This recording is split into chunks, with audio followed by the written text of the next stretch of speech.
So coming to the pharmacological actions of proton pump inhibitors. These drugs are highly selective for the inhibition of proton pump or potassium proton ATPase. Highly selective. Why they are selective? Because they get preferentially accumulated in the low pH. Why? Because they are weakly basic drugs. So they prefer to accumulate in the low pH areas. Then at acidic pH they ionize to form sulfenic acid and sulfonamide, which cannot cross the membrane barriers and cannot diffuse back, so it stays there, where at a site where potassium proton ATPase is specifically localized. So they reach in high amount or they get accumulated at their site of action. So they are very much selective in inhibiting the proton pumps.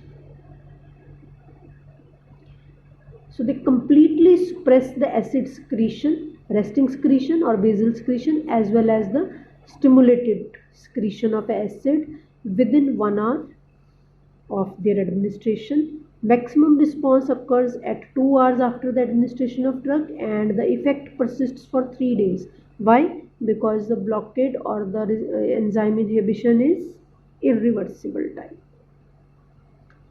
Now if you compare them with H2 blockers, you will see PPIs have negligible effect on the volume of gastric juice, content of pepsin, intrinsic factor and gut motility. These are not affected, whereas acid suppression is almost complete, because PPIs are the final enzyme, and because proton pump is the final enzyme of acid excretion, and PPIs get accumulated specifically near this enzyme and bind to it by strong covalent bonds, causing irreversible inhibition. That is why the effect is longer lasting. Even after the drug has been removed from the plasma, the effect persists.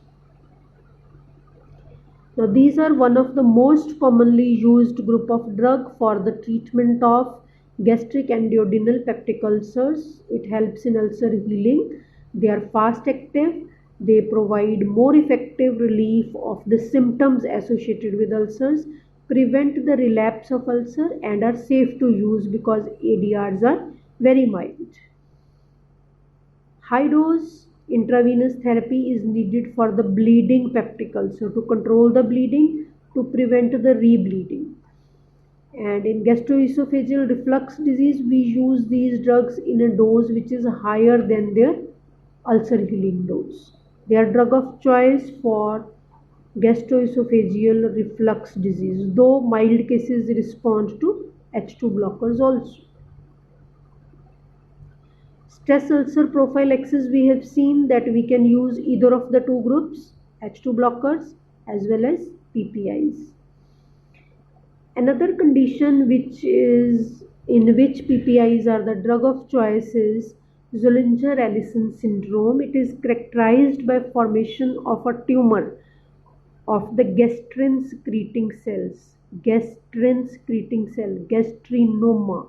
So there is excess of gastrin, so excess of gastric acid secretion, which will result in formation of ulcers that are difficult to heal.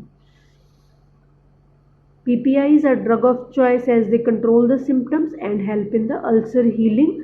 Ultimately, we will have to remove or resect this tumor. Definitive treatment is removing the tumor, which is the source of continuous supply of gastrin. Then we can use PPIs for prophylaxis of aspiration pneumonia also. Right? Ulcer healing, bleeding ulcer, GERD, Zollinger-Ellison syndrome, aspiration pneumonia, PPIs are better. For stress ulcer, we can use either of the two groups. They are very well tolerated drugs. The common adverse effects are mild headache, dizziness, rashes, diarrhea or loose stools, nausea sometimes occur. Theoretically, or as seen from the animal studies, there is risk of compensatory hypergastrenemia, as acid suppression is almost complete. So, as a compensation, the gastrin levels may rise. There is complete achlorhydria, A absent, chlorhydria, hydrochloric acid is totally absent. So, chances of infection with nitrosobacteria are more. Some studies in experimental animals indicate gastric carcinoma risk or atopic gastritis risk, but these things are only theoretical because these adverse effects have not been seen in human subjects even after extensive use of these drugs in clinical practice over so many years. So they are one of the safest drugs with these mild adverse effects only.